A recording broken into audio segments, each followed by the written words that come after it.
Hello beautiful people, my name is Amanda Zito. I'm a motorcycle content creator. I've been to every state in lower 48 on a motorcycle. I just released a new cookbook called the Motorcycle Camp Cookbook that specializes in single serving, single burner recipes designed to be easy to make on a motorcycle with little to no cooler required.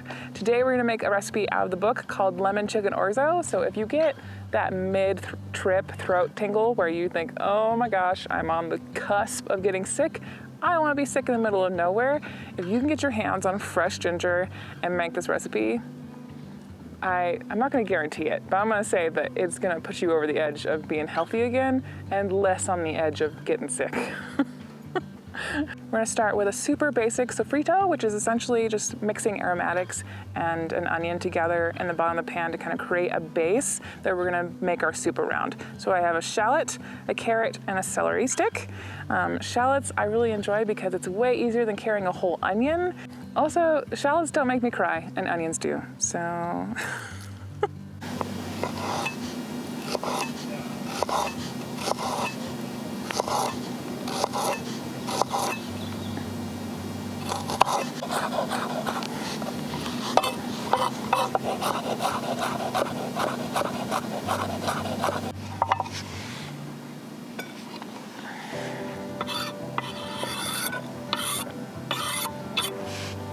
You can peel your carrots if you want.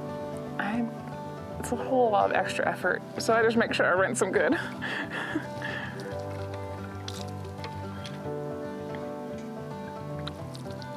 There we go.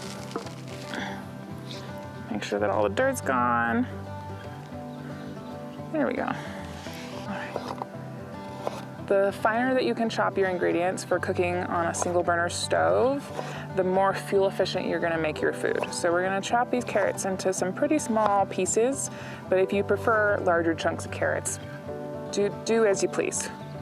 We eat first with our eyes, so if you can make it pretty to you, the better. The better it's gonna taste.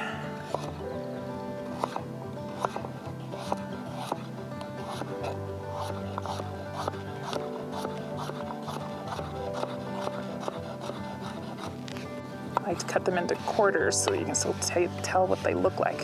What it is.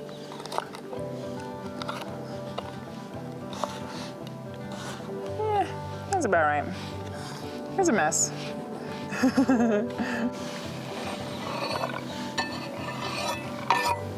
Got our carrots, and we'll chop our celery.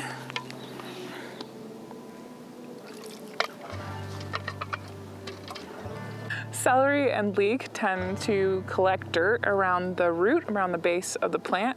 So just make sure that you clean that area nice and good so you don't end up with more dirt in your food than you mean to.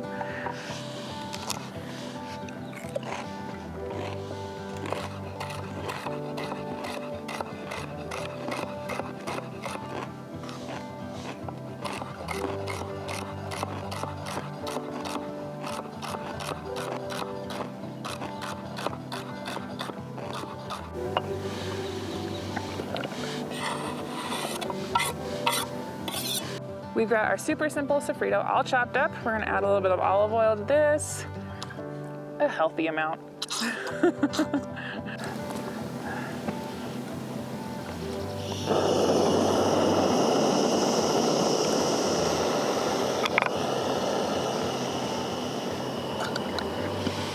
When you're using a backpacking stove, try to err on the lower flame side of things. Most backpacking stoves are designed to boil water quickly, not to cook regular food. So try to use the lowest flame that you can. You'll tend to have better success and a little bit less food sticking. We're gonna stir this occasionally until our shallots get translucent and the celery starts to cook down a little bit and the carrots get a little bit softer. And I'm gonna add, we got a little bit of breeze here, so I'm gonna add my windscreen so I'm not wasting fuel while my flame's just trying to fight the wind.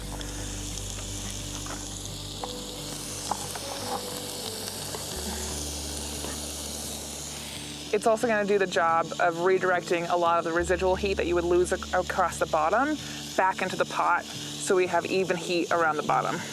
All right, our shallots are nice and translucent. The carrots are softened. The celery kind of gets just like a little bit brighter green and just a little bit softer. But now that that's all done, we're gonna add 2 cups of water and 2 bouillon cubes. I mean, you could use chicken stock if you want to. It's just easier to carry 2 bouillon cubes on a bike than chicken stock. All right, 2 cups of water. And my little hint for you when you're using bouillon cubes, is the tiny hard kind, is that if you chop it up on your cutting board, it's gonna dissolve so much faster and so much more evenly into your liquid than if you just drop the whole cube into the water and then just wait for it to dissolve. And you don't have to chop it up that much, just enough to break it up good. So when you throw it in and stir it up, it's more likely to dissolve evenly. The general rule is about 1 teaspoon of bouillon to 1 cup of water, or if you get the small cubes, it's 1 cube of bouillon to 1 cup of water. We'll get that stirred in so it gets nice and dissolved in there. We're gonna turn up the heat so it starts to boil, and then we're gonna add our freshly chopped garlic, some garlic powder, and some Italian seasoning. I love these tiny little Nalgene bottles to carry spices in because I can carry exactly the amount that I want. And I've never had one of these explode on the bike, which is saying something. You can peel the ginger if you want, or you can leave the skin on, totally your preference. I tend to leave the skin on if I'm making like a stir fry or something, because that papery skin kind of gets mixed in with everything else and you can't really tell. But in soups, texture is a thing, so I like to take the peels off and save them to make tea with later.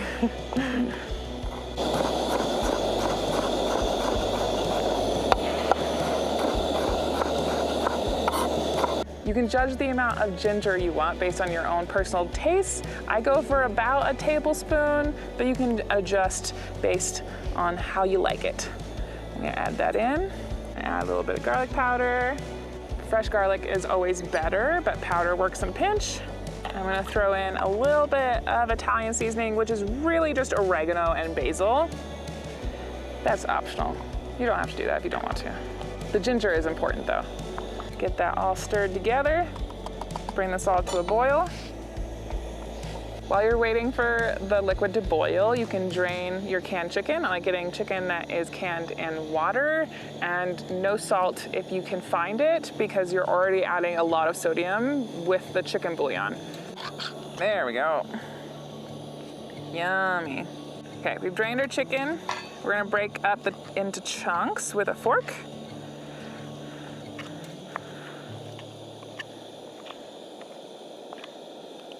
Doesn't look like the most appetizing thing while it's in a can, but I swear it tastes good.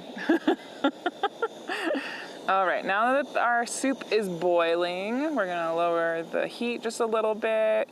We're gonna chuck our chicken in there. There we go. And then we're gonna add some orzo. Orzo is like my favorite travel pasta because, as you can see, it packs down tiny. A single serving of orzo is about a half of a cup, which means that about that much is like 1 serving of pasta, which means you can carry way more servings of orzo than you could other kinds of pasta like angel hair or rotini that take up much more space. So orzo for the win. Because we already have a lot of ingredients going on here, to keep everything a single serving, we're gonna only add about a 1/4 cup of orzo for the soup.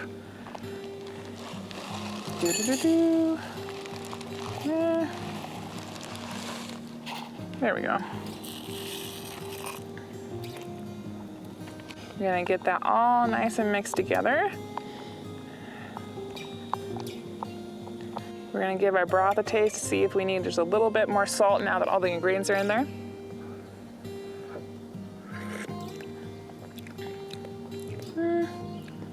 No, I think we're about right.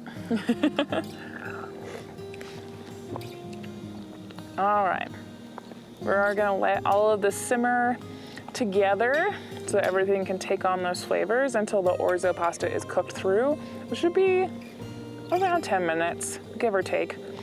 And then you can double check after about 8 or 10 minutes the doneness of the orzo. And you do that by pulling out one of the pieces of orzo and then biting it in half.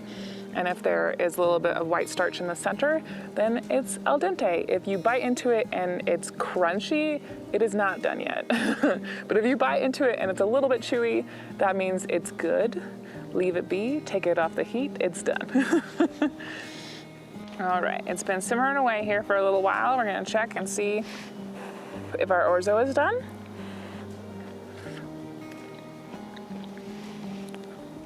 Yes.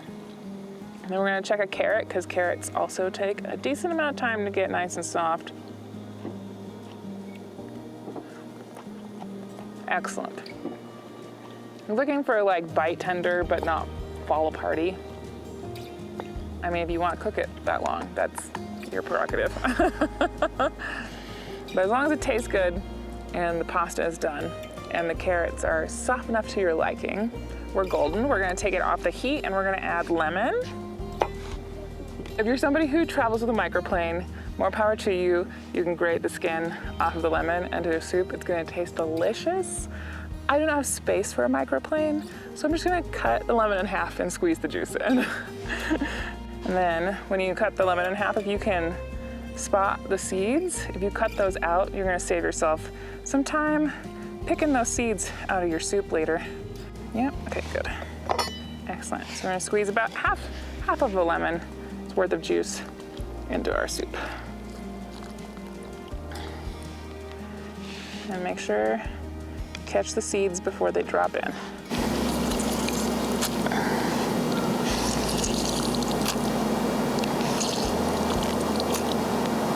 Stir that all together.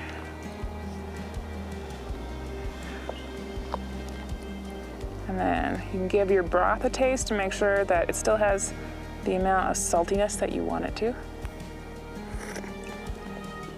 Oh yeah, that's good. Yes.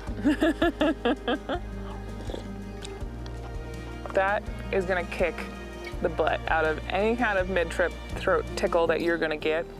And also it's delicious, so I hope that you give it a try. It's super easy to make.